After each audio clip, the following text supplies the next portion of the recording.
Please welcome moderator Caroline Carl and the Does Energy Efficiency Still Matter panel.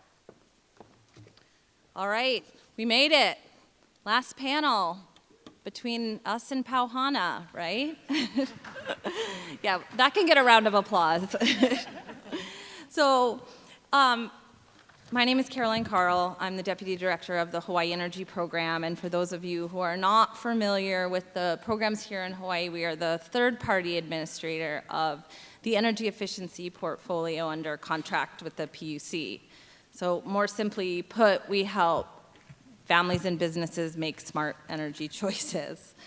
You know, it's been a phenomenal 2 days, but I'm really excited to close out this panel talking about energy efficiency. And the panel before kind of stole some of the thunder, so I'm stoked that the conversation got a little deeper there. But for those of you who do know me, I'm sure you can imagine when Doug reached out to ask if Hawaii Energy would be interested in closing out the conference with a discussion around energy efficiency, I was like, wait. Hawaii Energy gets to close out the conversation with energy efficiency at the newly named Hawaii Energy Conference. Like, yeah, we're in. So, no, in all seriousness, though, we've talked so much over many of the conferences over the last few years about the grid of the future and where things are going and the importance of distributed energy resources, and it is all so crucial to the conversation, but often on the periphery or left out of the conversation is energy efficiency. And I'm just gonna say it, energy efficiency isn't sexy. It's not. But we always have our work boots on. I almost wore work boots so you guys could see them. But over the last decade, you know, with the Hawaii Energy Program, there's been to date $1.9 billion in customer bill savings through efficiency efforts here. That's going to translate to $4 billion in bill savings over the life of the measures. We have supported the creation of over 15,000 jobs and reached over 23,000 students in their classrooms. We've swapped out millions of inefficient light bulbs for LEDs, CFLs, and then LEDs, and we've retrofitted over 3,000 small businesses with high-efficient lighting, LEDs. And really, since the beginning of the efficiency programs back in 95, 96, over 80,000 homes have received solar thermal water heaters. So this is really, really good stuff. Our households today have the lowest energy usage in the country, even if they don't have PV, on average. But that said, we are in a place where efficiency programs and efficiency in general is falling under a lot more scrutiny recently. And maybe it's, the beast of the burden when things have gone well and it's been successful, that these are really questions that are coming up. Does efficiency matter if we're gonna be curtailing renewables? Or I've got PV, I'm gonna run my AC all day. It doesn't make a difference. Efficiency, that exacerbates the duck curve. I mean, these are the things that we're hearing and that are coming up. The savings, are they really real or are they just calculated? I'm not really sure. That's these are the questions that we're facing, and it's really important for us to talk about that in relation to our grid of the future. So, without further preamble, I'm very honored to introduce my esteemed panelists to help me unpack the question. Mission accomplished? Should we just drop the mic and go to Pauhana? Does efficiency still really matter? First, Commissioner Potter. Commissioner Jennifer Potter probably needs no more introductions this conference, but I really want to reiterate how she has hit the ground running since her term began with the Hawaii PUC in 2018. Commissioner Potter has brought such a wealth of knowledge from her past experience in roles with the utility side and also in the research and academic space. Josh Strickler, currently the area general manager for Johnson Controls, where he oversees over 400 million in energy saving performance contracts in Hawaii, so that's pretty awesome. And he has a breadth of experience, including time at the Hawaii Energy Office, the Hawaii PUC, and Hawaii Gas. And Emily Levin, who's a managing consultant for innovative programs with VEIC, and she specializes in reviewing utility efficiency portfolios and has done so all throughout the country. She is recognized nationally for her expertise in next-generation efficiency programs and market transformation. And if you know, this panel has a 3-to-1 female-to-male ratio, so that's just saying. And with that, I'd like to kick it off to Josh, who, by the way, did tell me that I could introduce him as Julie's husband. But and I believe his wife and daughter are in the audience right now. So Josh, can you talk to us about some of the trends that you're seeing locally here and perhaps nationally around the advances in energy efficiency, technologies, and the services you provide? Sure.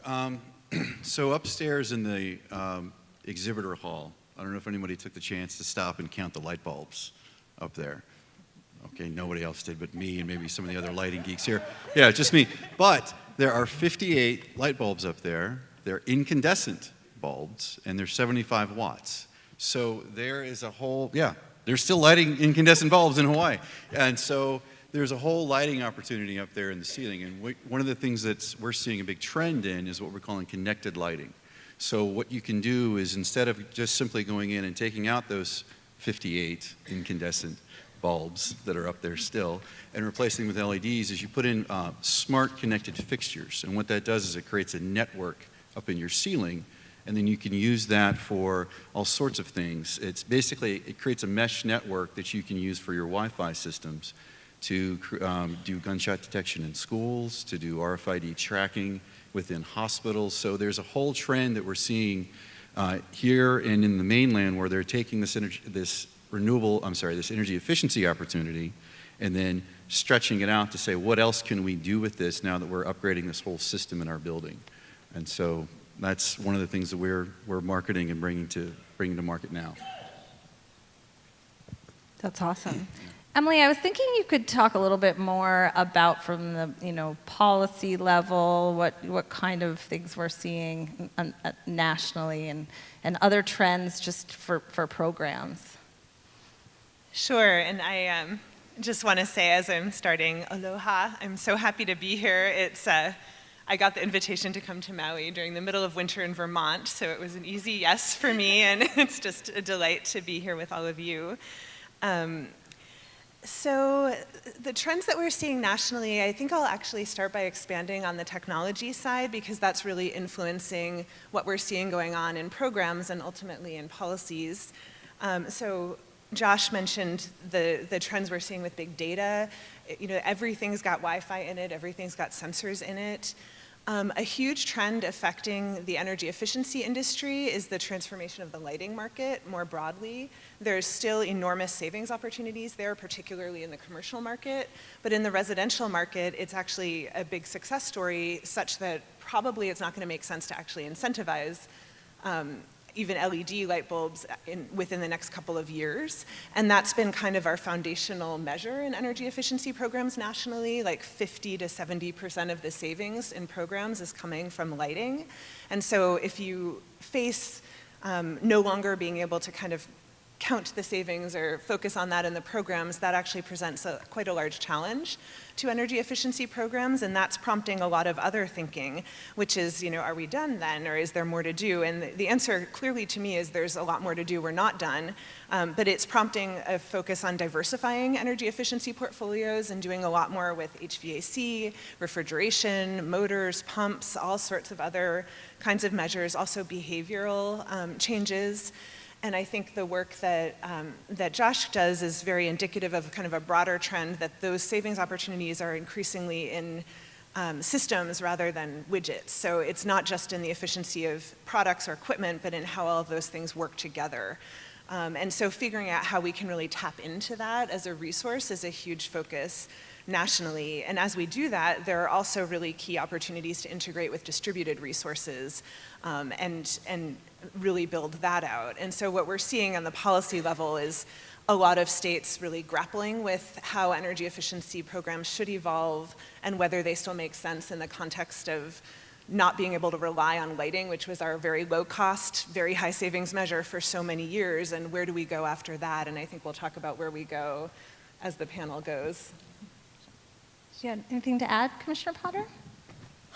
Since we're focusing on technologies, Yeah. sure. So I think, I know Caroline knows this because we worked together on an IDSM project, which is an integrated demand-side management project when I was at Lawrence Berkeley National Lab, where we did a survey of multiple utilities throughout the country to evaluate whether their program portfolios had fully considered or were considering integrating demand-side resources, including demand response, DERs, and energy efficiency. And one of the reasons this had come to the top of our mind, and for the Department of Energy even, because that's who funded the study, but was, is really thinking about as we migrate away from lighting, and that's not going to be our, be the resource that we have and that we can count on anymore. And we had, refrigerators and appliance efficiencies that took place in the 1980s, and those were kind of our sweet spot. And so we've migrated through these different end uses, and now it's like, now what are we doing? With the recognition that wow, energy efficiency has gotten us in a lot of doors. It's opened up a lot of commercial doorways, it's opened up a lot of residential homes, and it gives us access to customers in a way that, that people understand. We've created a standard around this with Energy Star. We have, a lot of recognition with our programs as how utilities reach out to customers. So what is it that we can do now that we're kind of turning the corner? What do we need? On our grid, what are the kinds of services that we're looking for? And since energy efficiency is so capable of opening the door for utilities and performance-based, sorry. No, for entities like Hawaii Energy to get into customer homes, can we put DR in there? Can we install it with photovoltaics? How can we go and right-size the load while offering controls and sensors, and then also potentially different types of DERs, and actually do integrated packages where we're offering these to customers, and are utilities going after this kind of opportunity? And the answer was no, not yet, but there was a lot of interest, and I think Hawaii really piqued my interest because it had this unique challenge that not a lot of places did, where we have, an energy efficiency program manager that's managing the portfolio of energy efficiency, and then a utility that's managing DR and DERs, and there's a real silo in between those entities. And the other thing that I found is that wasn't unique in sort of that we have two separate agencies that are conducting this. In utilities and even in commissions, they have separate silos for who's dealing with energy efficiency, who's dealing with demand response, and so there still wasn't a lot of integration. But what I can tell you is I do think that we're making leaps and bounds now, several years later, talking about Hawaii Energy and the HECO companies have a memorandum of understanding, is that what it is? Yeah, a collaboration. Collaboration framework. Okay, and where they're actually working together on grid integrated hot water heaters. I know that we've been talking about smart thermostats that can receive price signals or just signals from the utility. So there is change that's coming, and I think that other utilities are trying to capture this opportunity as well, because if we start with what the grid needs first and start identifying what kinds of services on the grid are necessary, and I know Emily will get into this in a minute, but thinking about capacity and then just reduction of managing load in general, load shifting. All of these things can come through efficiency and other types of control technologies, and we just have to figure out how to coordinate it. Yeah. No, it's all good. I appreciate the long-winded answers.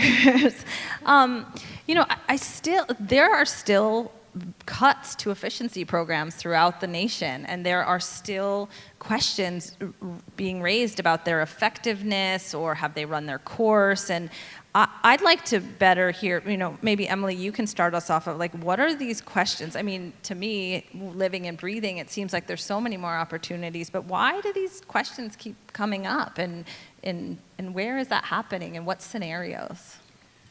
Yes, and unfortunately we are seeing these questions come up increasingly in a number of different states, and it's I'm seeing them pop up in pretty diverse places as well.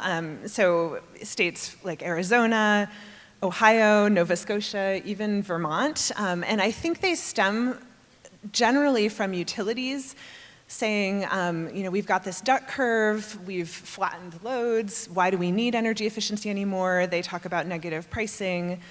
There's also a lot of pressure on rates, and particularly as both energy efficiency and distributed solar have flattened or even are causing loads to decline, that presents a really significant challenge to utility business models that puts pressure on rates to go up as the costs of maintaining the system increase, due to all the, climate, the fact that everything's at the end of its useful life. Just there's a lot of pressure on rates, and utilities are very sensitive to not wanting to further reduce load in a way that could increase rates.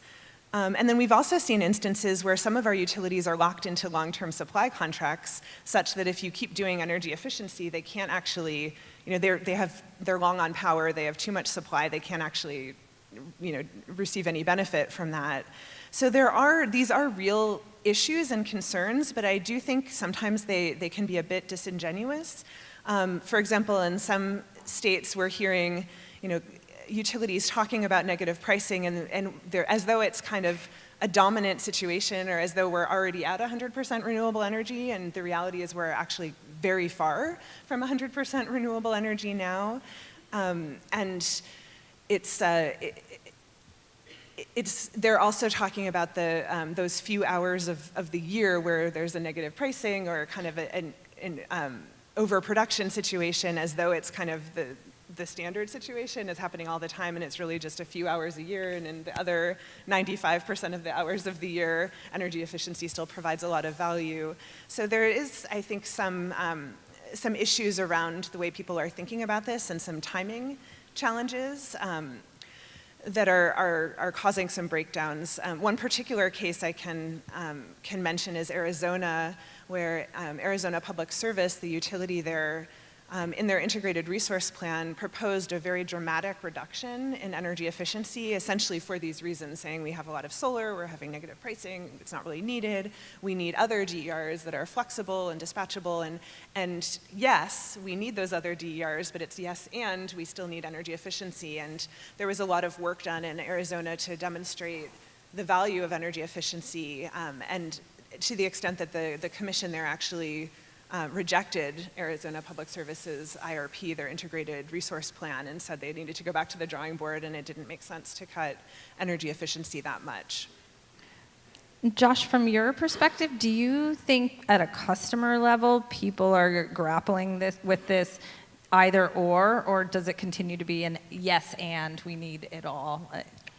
It's always a yes and we need it all. And we talked a little bit earlier about this. It's hard to define what a customer is. Yes. So we had a dialogue earlier about this, but when you talk, like, so for the universities, for example, we're doing a lot of work with the community colleges. And so who is the customer at the community colleges? Is it the student sitting at the desk who's got the new lighting on the classroom? Is it the facility manager who's managing that whole portfolio? Or is it the chief financial officer who's looking at their bill every month? And so when you're asking about what is the customer perspective, there are all these different things. And so what we try to create is a portfolio of things that will hopefully satisfy all of those customers in that customer chain. So it's got to make sense financially for the CFO. It's got to work and not cause more stress for the facility manager at the end of the day. And then it's got to work, day in, day out for the end user, whether it's the student at the desk or the person in the office. So that's what we're always looking at, is how do we satisfy everyone's needs?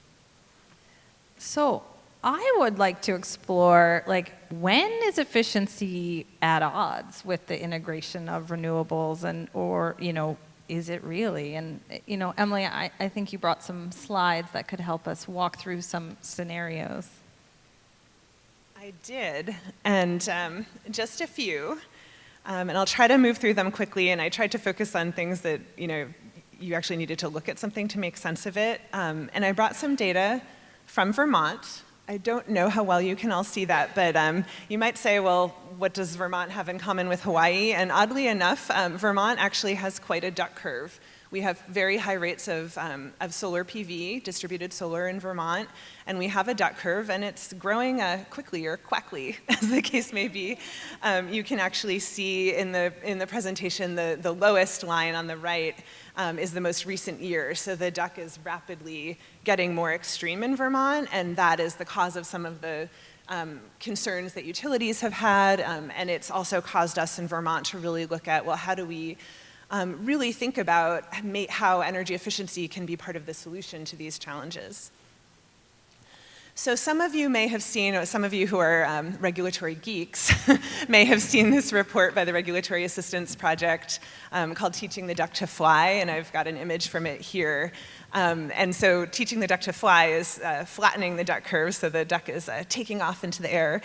And time-targeted energy efficiency is actually the first step that RAP lays out in this report, and it's something that Vermont has really taken to heart.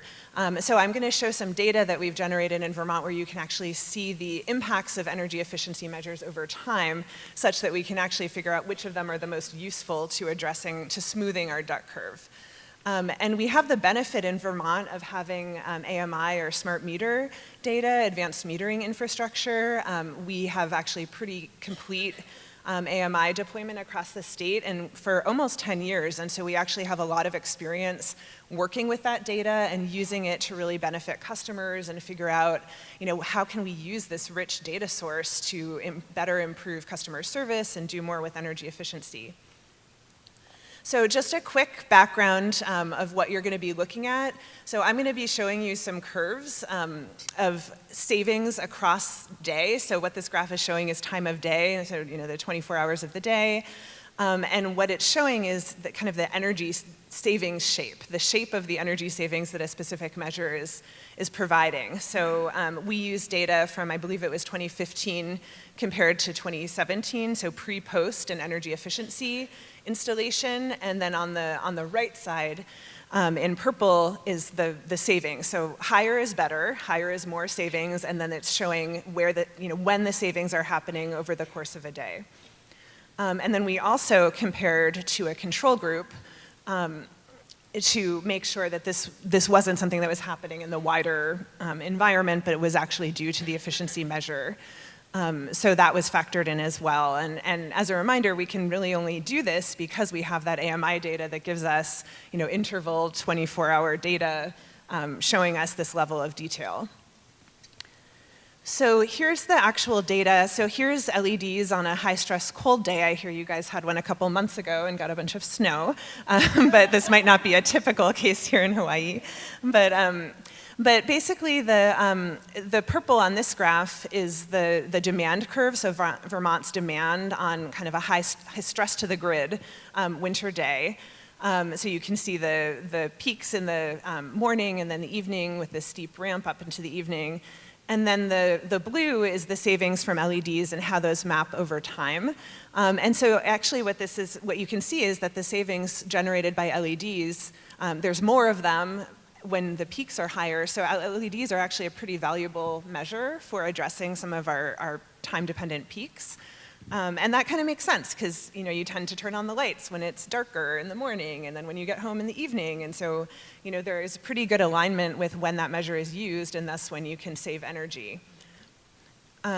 Maybe more relevant to Hawaii, here's pool pumps from a high-stress hot day. And this is a little bit of a different picture. Again, the demand is in purple and the savings are in blue. And the savings are pretty high throughout the day, but they're actually highest when in the belly of the duck.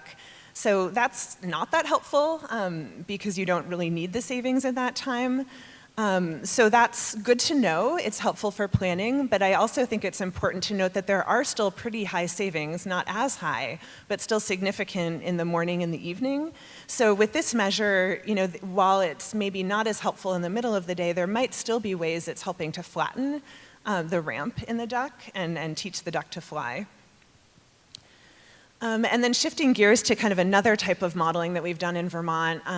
This is from a Solar Market Pathways DOE Sunshot project that we did to figure out how Vermont could get to 90% renewable energy by 2050, which we clearly have to ramp up to 100% to learn from all of you. But what's interesting in this graph is that you can see the teal, kind of bluish greenish on the top. That's electricity, like sort of end-use electricity use, and then the white is avoided use, or in other words, energy efficiency. And so you can really see how energy efficiency is a key part of our pathway, that we really felt like we can't model a way to that level of renewable energy penetration without significant growth in energy efficiency. And the growth in energy efficiency is actually quite a bit larger than even the growth in electrification, and that's taking into account transportation electrification as well as building electrification. So there's 50% growth in electrification, but that's less than the growth in energy efficiency. So, that really demonstrates the importance. And that's why everywhere I speak, I end up kind of boiling my remarks down to, let's not throw the baby out with the bathwater, because so many states are grappling with these questions about the value of energy efficiency, but it really does still have a lot of value, not only in the sort of teaching the duck to fly aspects that I talked about, but creating space for electrification on the grid, reducing not only the amount of money needed to get to your 100% clean energy future, but also the space, which I think is actually an important consideration in a place like Hawaii, where you don't want all of your beautiful land to be covered with solar PV production. And there are also a lot of ways that energy efficiency really makes other distributed resources work better. So, thinking about, for example, tightening up the building shell, that makes HVAC loads much more responsive and reliable when the grid needs to call them for demand response. What you don't want is you need to use demand response, and then all the cooling energy has just seeped out the walls and the windows. It's not going to be there to save when you need it. And right-sizing equipment, as Commissioner Potter mentioned. So there's really a lot of co-benefits of energy efficiency and distributed resources.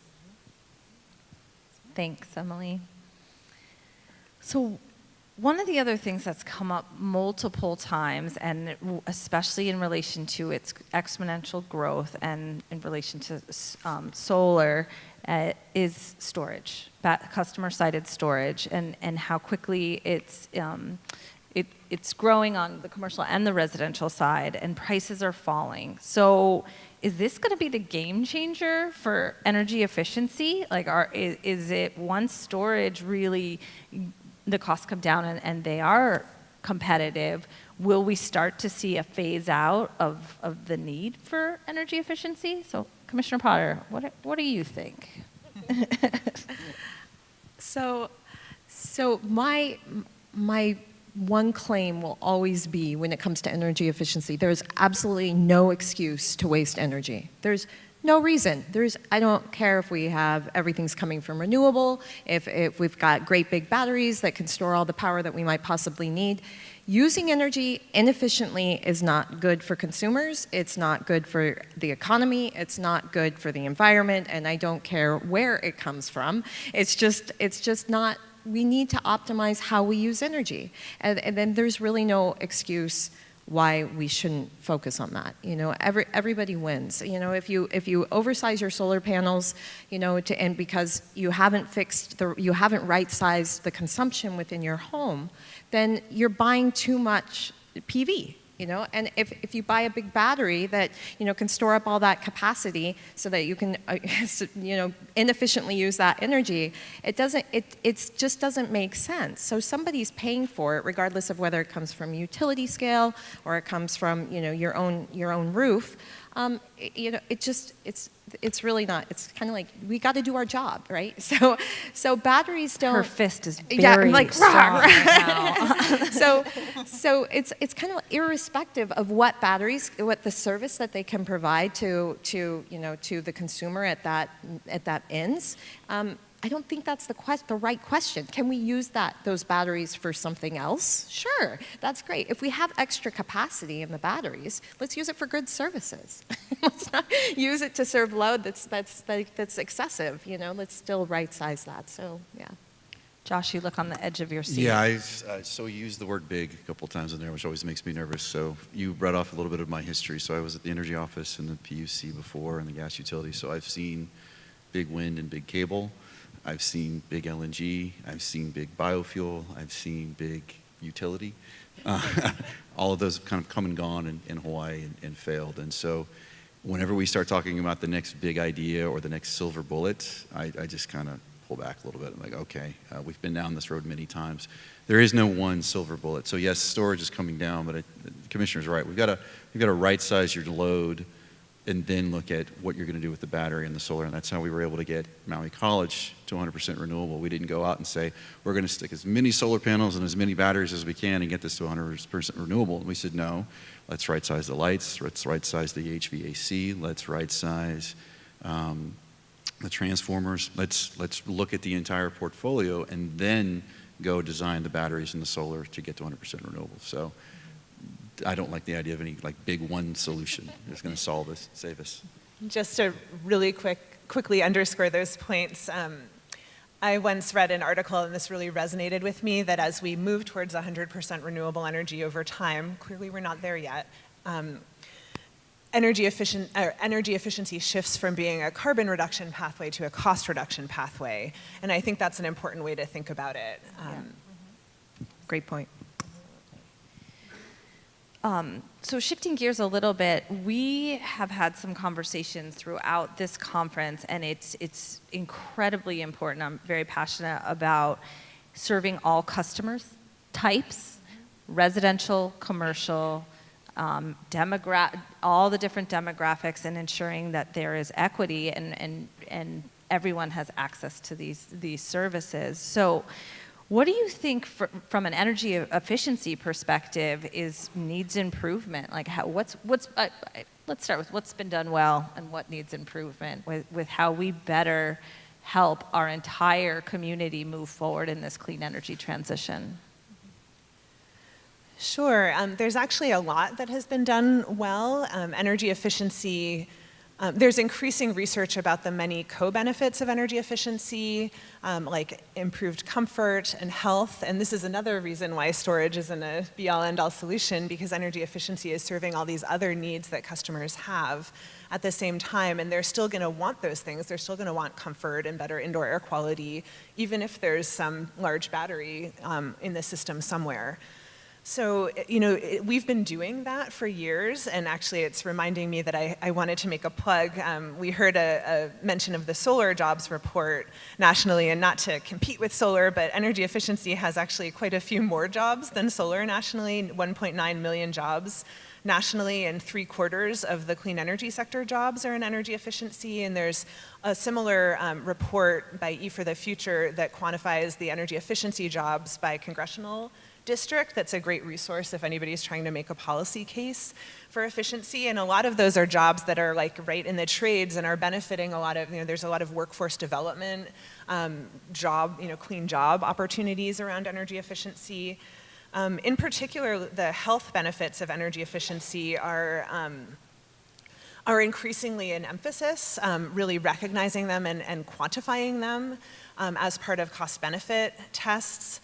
And also to open up new funding streams. Like there are pilots going on in several states where Medicare is actually prescribing energy efficiency, kind of home performance or weatherization improvements for families where somebody has asthma.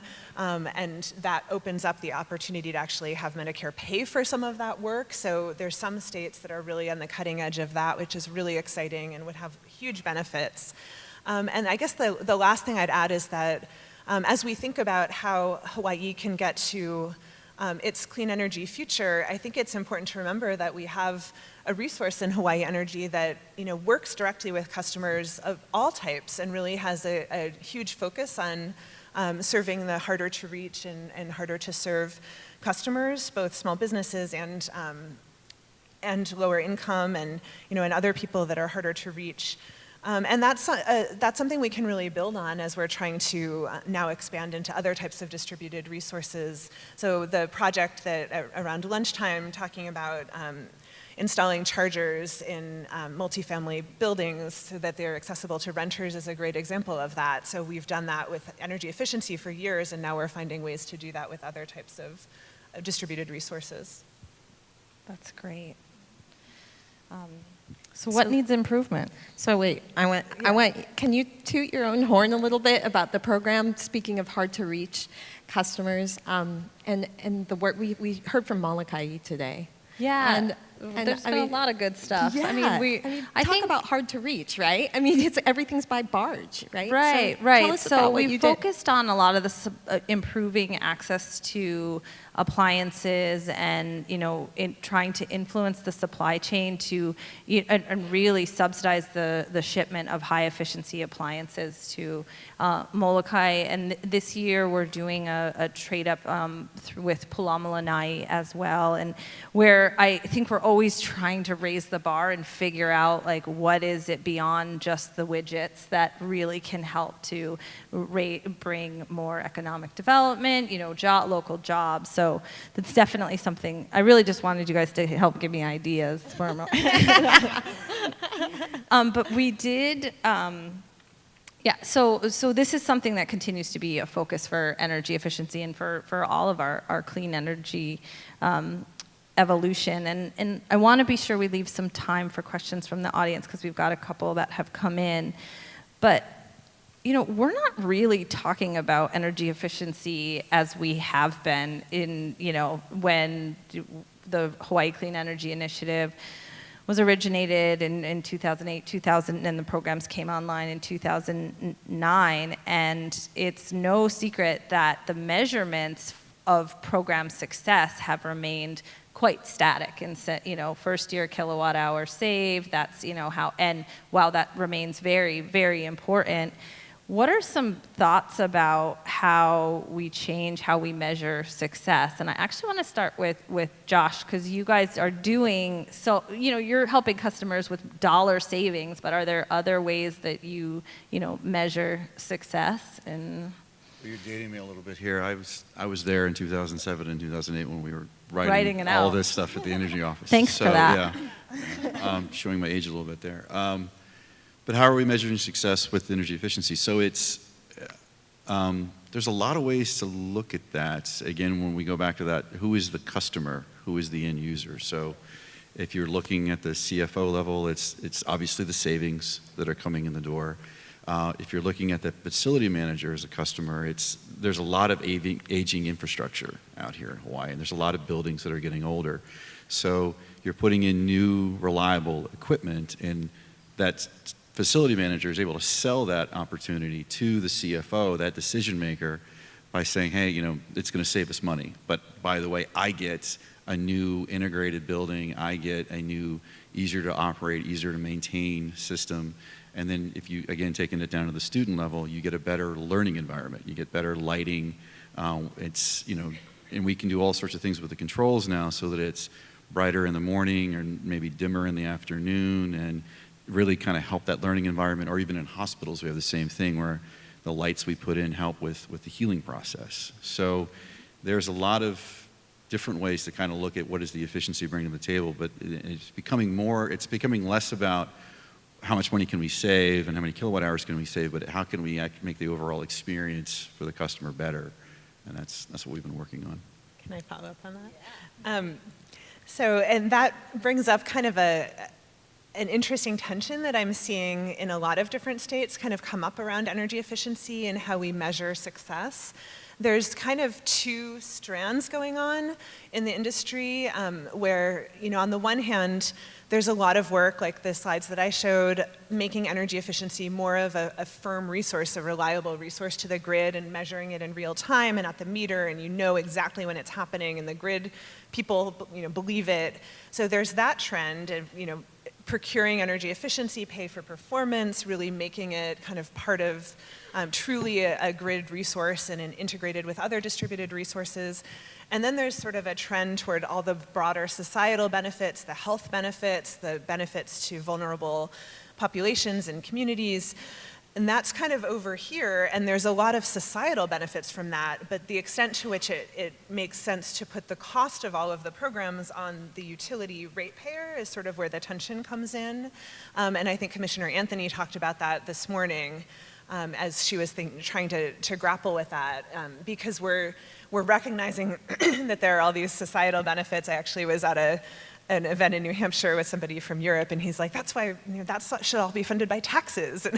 But that's kind of off the table in this country. So given that, we're kind of stuck with trying to put everything on the utility ratepayer because that's our delivery system. And just figuring out the extent to which all of that makes sense, because there are these enormous, meaningful customer benefits, and those might not all generate immediate, tangible benefits to the grid, although some of them do, and we can definitely increasingly target those, but really wrestling with that is something we're seeing. Maybe I'll pause here, but I can talk more about metrics if you want me to later. Commissioner Potter, do you have anything to add? I can say that in Hawaii, we're really revisiting this right now. It's the time to look at it, and actually we have an energy efficiency program manager that's evaluating the EAPS portfolio and looking at the measures that we include at the statewide level, and we're working with Hawaii Energy as well at the Public Benefits Fee Administrator to include additional metrics in their portfolio that really begin to reflect where we are now, because as you mentioned, they've aged, and now we have new policy objectives, and really trying to figure out what we're doing with efficiency that's just beyond this first kWh savings. What are we trying to accomplish when we go in with demand side measures that can help us get to and achieve some of our policy goals? And that includes greenhouse gas emissions. It also includes things like demand response ready technologies that can have a peak impact, or can we start measuring the impact of energy efficiency on the temporal and locational value? And so thinking about those kind of metrics and how we can incorporate those here in Hawaii is a really important thing now that we've added new policy objectives into our projects and portfolios, and then also as Hawaii Energy begins to transition away from just a portfolio that was really heavy on lighting. And are we still trying to go after that same kind of effort? So. Okay, so we just have a few minutes left, but there's one here for me, so I should just take it. How can we stop the paper waste and money spent on printing and postage for those home energy reports mailed to our homes? So I am very happy to report we have a fully digital option for the home energy reports that many folks take advantage of. So we do encourage folks to go that route should they choose not to receive or want not to. You can always opt out as well. But I wanted to note that we've done a lot of analysis on the home energy reports, and we continue to, our contract manager does as well. And each year the savings achieved through that information share and encouragement of behavior change far outweighs the cost associated with sending the report. So it doesn't go unchecked. So just wanted to be sure that one got answered. But for the panelists, what are some innovative energy efficiency targets that you've seen outside of Hawaii that should be focused here? And that's kind of building on what we were talking about before. Sure. There's a lot of work going on in some of the leading clean energy states around evolving energy efficiency targets for the future. A couple that I could highlight are really shifting in the direction to measuring greenhouse gas reduction, either in addition to or instead of first-year kilowatt-hour savings. And California and New York are kind of going in that direction by shifting to fuel-neutral MMBTU savings, which it's kind of a proxy for greenhouse gas reduction. And so some people are looking at different metrics, and Massachusetts, for example, has kind of shifted its energy efficiency programs. There was legislation passed that really opened them up to be able to address behind-the-meter storage and other distributed resources, much more of a focus on active demand management. So there are higher targets for peak load reduction, and that might come from active measures, but it could also come from passive energy efficiency. And there's also a focus on energy optimization, which is kind of the term of art they've come up with to talk about building electrification through heat pumps, because in the Northeast we still have a lot of homes that are heated with oil and propane and things like that, in addition to natural gas. So those are some of the ways that we're shifting, I would say, figuring out how we can begin to count greenhouse gas reductions, making sure we have equity components that are maintained or expanded, and increasing the emphasis on active demand management, peak load reduction, or flexible load in some form are kind of at the core of sort of how we're seeing metrics evolve, while also making sure that the metrics aren't designed in a way that you can accomplish them just by like installing one big battery. Like what we don't want is that somehow energy efficiency gets thrown out and the baby is thrown out with the bathwater without realizing it. So we need to make sure that there's some encouragement for energy efficiency to be the first resource. We're more like Bhutan, which has the National Happiness Index. Yeah. We just measure how happy our customers are. So That's a good way to put it. if they're satisfied with the project, if they're happy with the new lights, if they're happy with the new mechanical equipment, if they're, and that's, again, there's those different levels of customers. Are we showing the savings that we guaranteed to the CFO? Is it less? Is it easier to maintain and operate for the facility manager? And does the end user get that better experience? And so, I don't know if you can add that into your portfolio of metrics, but I mean, are people just in general happier with what they're getting? Because at the end of the day, that's what it comes down to for us. I apologize, I was in this world for a long time, and I understand all these kind of high-arching esoteric thoughts about MMBTUs and da-da-da-da. But when you get down and with a customer and you're talking to someone face-to-face, you start talking about kilowatt hours, their eyes kind of glaze over. And so it's just like, how happy are your students going to be? How happy are your patients going to be? So I think we got to maybe not dumb it down, but think a little more like just simply about just on that emotional aspect. Absolutely. Are we making people happier? I'm excited to take the idea of a gross national happiness index for energy efficiency back to other states. It's what I learned in Hawaii. All right, well, we have run out of time, but we can continue the Gross National Happiness Index conversation at the Women in Renewable Energy Pauhana later, so I'm sure it will go up. Yeah, we have to be careful that our shift to that doesn't just mean more beer, less efficiency. Thank you, everyone. Thank you.